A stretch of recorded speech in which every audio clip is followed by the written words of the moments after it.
Bonjour à tous. Dans cette vidéo, je vais vous montrer comment tracer la réponse indicielle d'un système de second ordre par MATLAB Simulink. Tout d'abord, la fonction de transfert d'un système de second ordre s'écrit sous la forme suivante.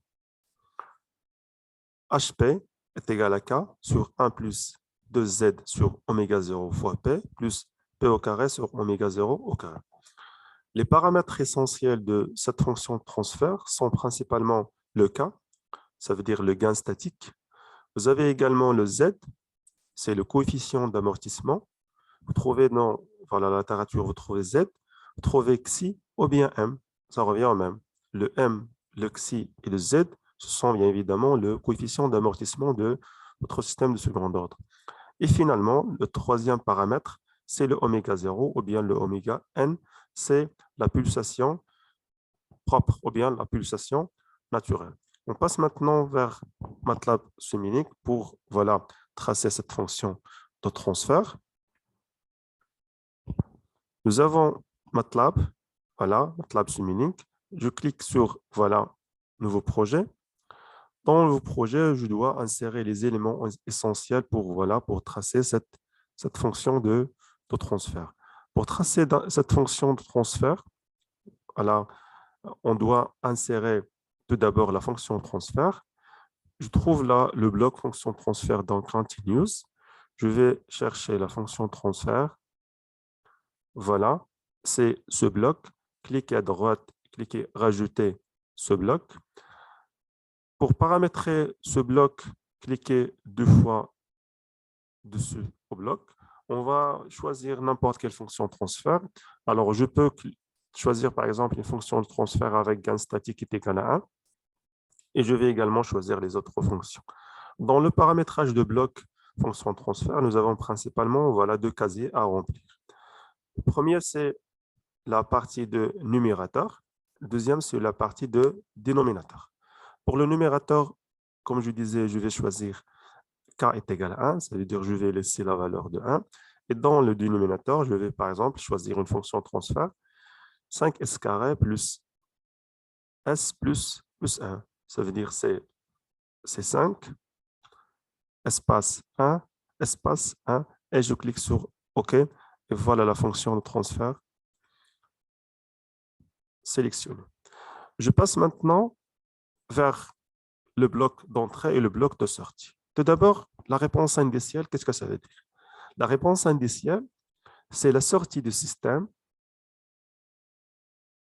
ou bien la réponse du système, lorsque l'entrée, c'est de type échelon. Ça veut dire quoi? Ça veut dire qu'on doit maintenant insérer deux blocs. Le bloc de sortie pour visualiser la sortie et le bloc d'entrée pour appliquer l'entrée échelon. Pour le bloc sortie, je trouve l'oscilloscope dans la bibliothèque Sync. Trouvez ici bloc scope, cliquez à droite, cliquez ajouter. Je connecte la fonction transfert avec le bloc scope. Et pour chercher l'échelon, vous trouvez l'échelon dans source. Les blocs sources, ce sont des blocs juste avec des sorties. Et vous trouvez en bas le bloc step ou bien échelon. Ça revient au même. Cliquez à droite et déplacez le bloc à gauche et connectez également le bloc avec la fonction de transfert. Maintenant, il nous reste juste le paramétrage de bloc step. Cliquez dessus 2 fois le bloc step. Et dans le bloc step, vous trouvez également des paramètres. Le step time, la valeur initiale et la valeur finale. Le step time, c'est un retard. Alors, on prend toujours, le retard est égal à 0. La valeur initiale, ça veut dire la valeur initiale de step. Et la valeur finale, c'est l'amplitude de l'échelon. C'est l'amplitude de l'échelon. Alors, dans ce cas-là, on va choisir également une amplitude de l'échelon est égale à 1 et cliquer sur OK pour valider votre sélection. Maintenant, le temps de simulation. Vous pouvez simuler votre système sur un temps de simulation égal à 10 secondes, 40 secondes, etc. Ça dépend de notre ou bien de votre besoin. Et vous cliquez finalement sur lancer simulation pour lancer votre simulation. Cliquez 2 fois sur le scope pour visualiser la réponse de votre système. Voilà maintenant la réponse de système. Alors, on peut rajouter plus de temps pour visualiser Donc, voilà clairement la réponse initiale. Cliquez 2 fois et cliquez voilà. Voilà la réponse de système. C'est la réponse indicielle d'un système de seconde ordre par MATLAB, MATLAB Simulink. Dans cette réponse, vous pouvez extraire les paramètres du système. Je peux par exemple citer le paramètre de dépassement, le premier dépassement, la pseudo-période, c'est un système pseudo-périodique, la pseudo-période, le temps de réponse, etc. Pour extraire ces valeurs à partir de ce Simulink, vous trouvez ici une règle. Cliquez sur voilà, cette règle et vous trouvez 2 points avec 2 droites.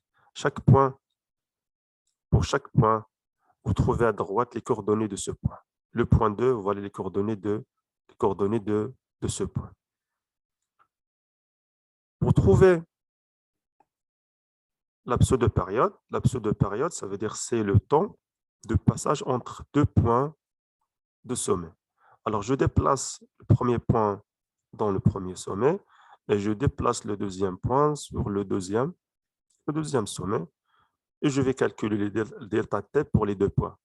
Alors, le delta T pour les 2 points, c'est presque 40 secondes. Ça veut dire la pseudo-période, c'est 40 secondes.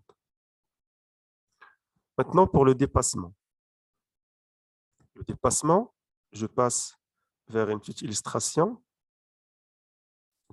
Le dépassement, ça veut dire cette portion divisée par la valeur finale. Ça veut dire quoi? Ça veut dire c'est D1 divisé par K fois E0 fois 100. Ça s'appelle le dépassement. La première valeur que nous avons calculée, c'est la pseudo-période. C'est celui-là. C'est la pseudo-période. Le déplacement, ça veut dire D1 divisé par K fois E0 fois 100. Pour extraire le dépassement, ça veut dire cette valeur-là, cette valeur maximale. Cette valeur maximale, c'est combien? C'est 1,47. C'est bon? C'est 1,47 moins 1. Il donne 0,47 divisé par la valeur finale, c'est 1, fois 100%. Ça veut dire combien? C'est 47%. C'est 47%. C'est le dépassement. Il nous reste, voilà le dernier paramètre, c'est le temps de réponse. Le temps de réponse à plus ou moins 5%. Le temps de réponse à plus ou moins 5% d'un système correspond au temps au bout duquel la réponse indicielle du système reste égale à 5% près à sa valeur asymptotique finale. C'est la même chose. Je trace 2 droites, voilà, horizontales. La première droite à moins 5%, la deuxième droite à plus 5%. Pour ce faire, je passe vers voilà, des paramètres avancés. Je clique sur Setting et je clique sur Screen Cursors.